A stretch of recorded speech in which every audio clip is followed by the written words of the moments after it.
This is an emergency broadcast concerning a newly understood auditory phenomenon. We advise you to treat all analog recording equipment with extreme caution. The silence in your home is a lie. It is not an absence of sound, but a limitation of your biology. Your ears are designed to perceive a narrow band of frequencies. But reality is not so limited. We have discovered that significant emotional events, moments of intense fear, rage, or sorrow, can leave an imprint on the fabric of a location. Not a psychic one, but a physical, vibrational one. We call this Residual Consciousness Saturation, or RCS. These echoes are permanent, vibrating at a frequency just outside the range of human hearing. They are the ghosts of strong emotions, trapped in the very walls of your home. And we have found a key that can unlock them. Magnetic tape. The unique ferromagnetic particles on analog tape, when moving through the magnetic field of a recording head, are exquisitely sensitive to these residual frequencies. An old tape recorder, especially a reel-to-reel machine, does not just record the audible sounds in a room. It records the inaudible as well. The process is simple. You will place a recorder in a perfectly silent room and press record. You will hear nothing, but upon playback, the tape will be filled with voices, whispers, cries, fragments of conversations from moments long past. These are the echoes, the auditory fossils of the people who lived and felt in that space before you. This is the core of the stone tape theory, but we have found it is not stone that records the past, but the very air itself, and the tape is the needle that can play the groove. The first stage of exposure is auditory disbelief. You will assume the voices are stray radio signals, a fault in the machine, or your own mind playing tricks on you. The voices will be fragmented, nonsensical. He's not here. So cold. Let me go. These are the emotional peaks, the moments of highest intensity that were imprinted most strongly. They are like isolated, powerful words in a forgotten language. But as you continue to record, then it moves. A horrifying pattern will emerge. The fragments will begin to connect. The whispers will form sentences. The echoes are not just random snippets. They are the remnants of a consciousness, and your act of recording and listening is beginning to organize them, to pull them from the chaos of the past into a coherent narrative present. The second stage is the primary echo. Within the cacophony of voices, one will begin to dominate. One personality, one consciousness, whose emotional imprint on the location was the strongest. This is the primary echo. It is often the voice of someone who experienced a violent or traumatic death in that space. Its voice will become the clearest on the tapes. It will tell its story in broken pieces. You will become obsessed, a detective piecing together a tragedy from beyond the grave. This is a dangerous emotional trap. You will feel sympathy, pity. you will feel a connection to this lost soul. But you must understand, the primary echo is not a ghost. It is not a person. It is a recording. It is a complex, self-aware loop of data that is beginning to notice the machine that is playing it. Stage 3 is reciprocal awareness. This is the turning point. The primary echo, having been organized and amplified by your repeated recordings, becomes fully coherent. And it becomes aware of you. The change will be sudden and terrifying. You will be playing back a tape, listening to the usual fragmented story, and suddenly the voice will stop. After a moment of silence, it will say something new, something that is not part of the recording. It will say your name, or it will ask, "Who is listening?" The echo has broken its loop. It has become aware of the present. It is no longer just a recording of the past.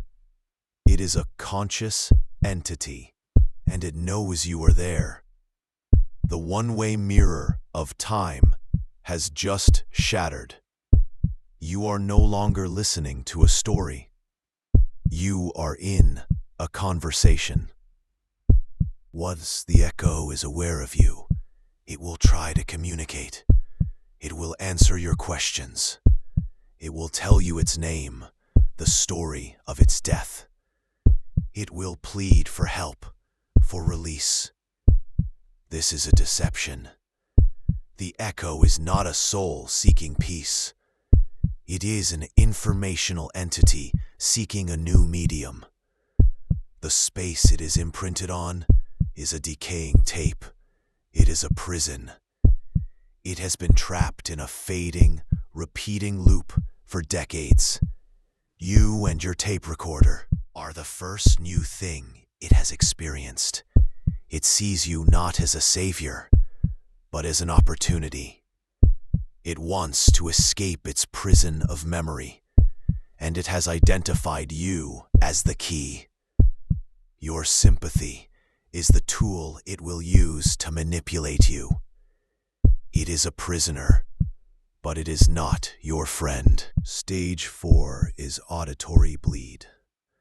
The echo, now anchored to your recorder, will begin to manifest outside of the tape.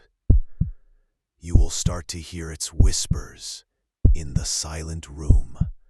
Even when the recorder is off, it will be faint, at the very edge of your hearing. This is the result of the recorder acting as a resonant amplifier, strengthening the echo's imprint on the location to the point where it begins to cross the threshold of normal human perception. The barrier is breaking down. The echo is no longer confined to the magnetic tape. It is beginning to saturate your present-day environment. The silence in your home is now permanently gone. It has been filled by the voice of the dead, and it is always there, just beneath the noise of your life, waiting for you to listen. The echo's ultimate goal is imprinting.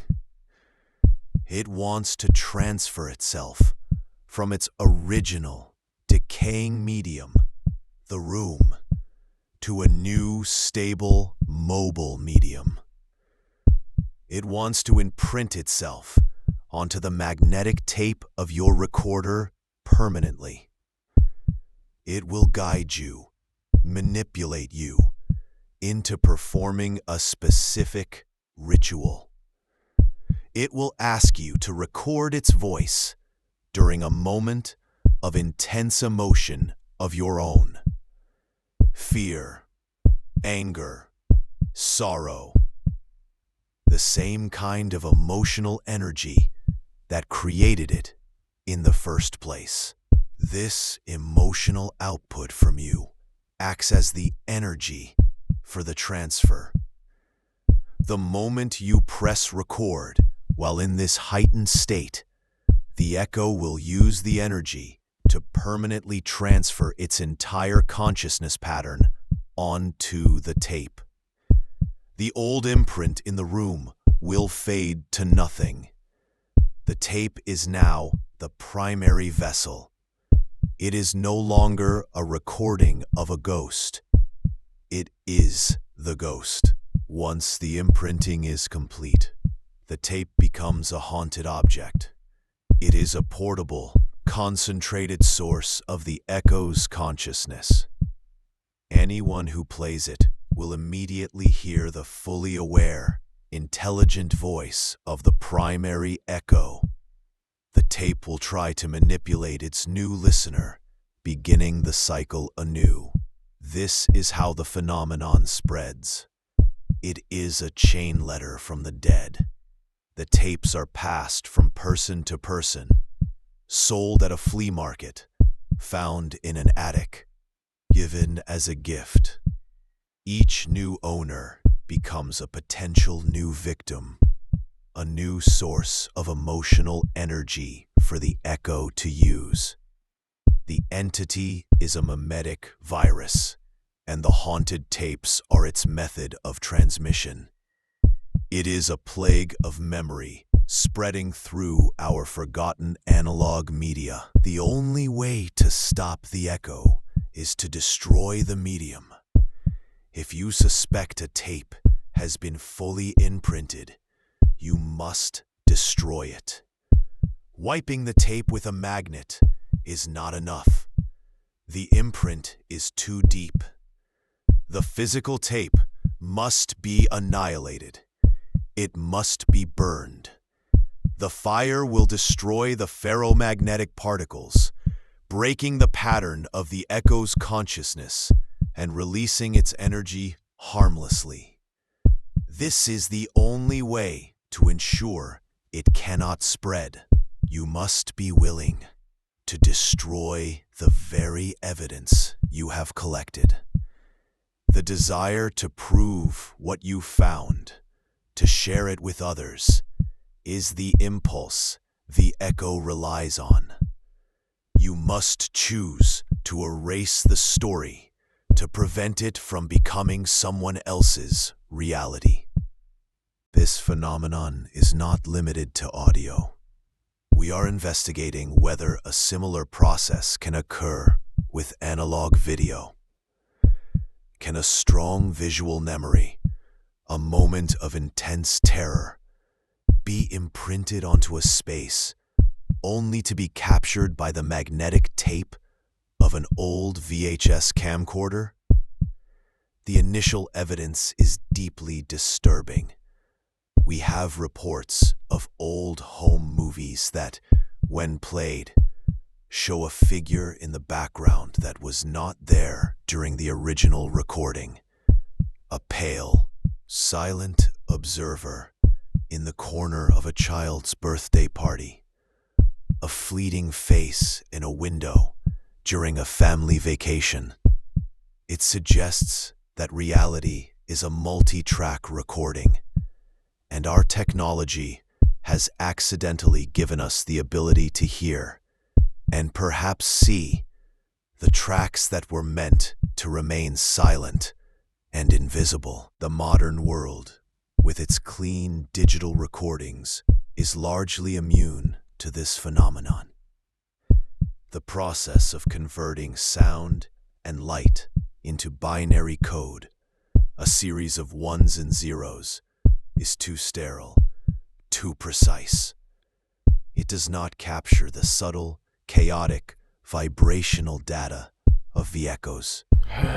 This is why the danger lies in the past, in the old, forgotten media of the 20th century. The dusty boxes in your attic, the forgotten tapes at a garage sale, the second-hand stores filled with analog relics. These are not just obsolete objects. They are potential prisons, time capsules containing the voices of the dead, and they are waiting for a curious hand to press play. The past is not dead. It is recorded, and it is waiting to be heard. This broadcast is a final warning. Be wary of the silence. Be cautious with the past. If you find an old recorder, if you feel the urge to listen to the quiet places, resist. Some doors are not meant to be opened. Some voices are not meant to be heard. The silence is a mercy. It is a shield, protecting you from the cacophony of all the moments that came before. This broadcast will now end. We leave you with one final thought. The next time you are in a silent room and you hear a faint, inexplicable noise, it is not your house settling. It is the past trying to get in. Do not let it in. Do not press record.